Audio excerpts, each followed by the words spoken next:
There is a beautiful saying by Luther Burbank. Flowers are sunshine, food and medicine for the soul. Hello everyone, Assalamu alaikum. This is Sweda Afia Ibnat, student of class 8 of Metro Model School and College. Thank you for giving me the opportunity to share something about the structure and function of an idle flower. উদ্ভিদের জন্য প্রজননের ক্ষেত্রে বিশেষভাবে রূপান্তরিত বিটককে ফুল বলে। ফুল হলো উদ্ভিদের প্রজনন অঙ্গ বা রিপ্রোডাক্টিভ অর্গান।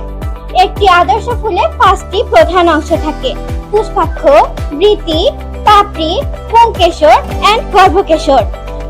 প্রথমে পুষ্পাক্ষ, থালমেস। পুষ্পাক্ষ সাধারণত গোলাকার এবং ফুলের বৃত্ত শীর্ষে অবস্থান করে। দ্বিতীয়ত বৃতি, ইলেক্স। ফুলের কুড়িকে রক্ষা করে। It acts like a protective cover for the flower bud. তৃতীয়ত পাপড়ি, পেটাল। রঙিন ও আকর্ষণীয় হয়। These colorful petals attract insects and help in pollination. চতুর্থ রয়েছে পুংকেশর, স্টেমেন, যা ফুলের পুরুষ প্রজনন অঙ্গ। এটি পরাগরেণু উৎপন্ন করে। পঞ্চমে রয়েছে গর্ভকেশর। গর্ভকেশরের অবস্থান ফুলটির কেন্দ্রে। এটি ফুল আর একটি আত্মবর্ষকীয় স্তবক। গর্ভকেশরের এক বা একাধিক গর্ভপত্র কার্পেল নিয়ে গঠিত হতে পারে।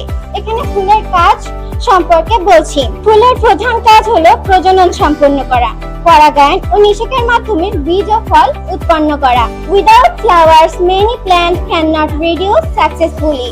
এছাড়াও ফুল মৌমাছি, প্রজাপতি ও অন্যান্য পরাগবাহীদের আকর্ষণ করে এবং পরিবেশের ভারসাম্য রক্ষায় গুরুত্বপূর্ণ ভূমিকা পালন করে। Flowers are not only beautiful but also essential for the survival of flowering plant. In conclusion, an idle flower plays a vital role in plant reproduction and biodiversity. Thank you everyone. Assalamu alaikum.